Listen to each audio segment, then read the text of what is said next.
देश के पहले chief of defence staff general Vipin Rawat और उनकी पत्नी मधुलिका की पार्थिव देह को एक ही चिता पर अंतिम विदाई दी गई। दोनों बेटियों कार्तिका और तारिणी ने एक साथ उन्हें मुखाग्नि दी। जीवन यात्रा की तरह जनरल रावत की अंतिम यात्रा भी अभूतपूर्व रही। जिस पत्नी के साथ अग्नि के साथ फेरे लिए थे, मुखाग्नि तक उसके साथ ही रहे। जनरल रावत की अंतिम यात्रा भावुक कर देने वाली रही।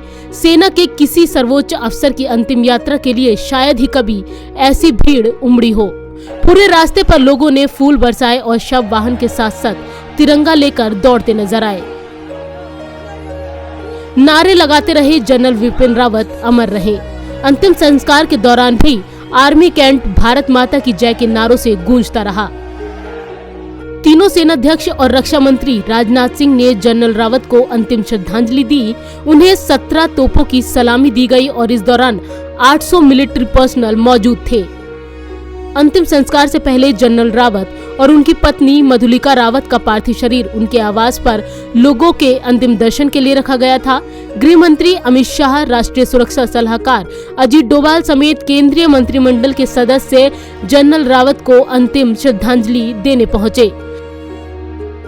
अधिकारियों द्वारा जनरल रावत को सलामी दी गई और फिर ट्रक को उनके घर से रवाना किया गया।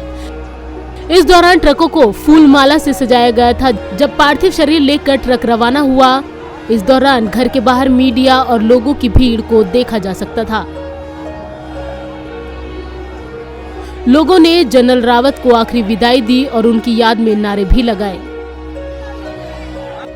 जिसके बाद अंत में बरार स्क्वायर में नम आंखों से लोगों ने भारत माता के वीर सपूत को अंतिम विदाई दी। नवोदय टाइम्स के लिए संगीता सिंह की रिपोर्ट, दिल्ली।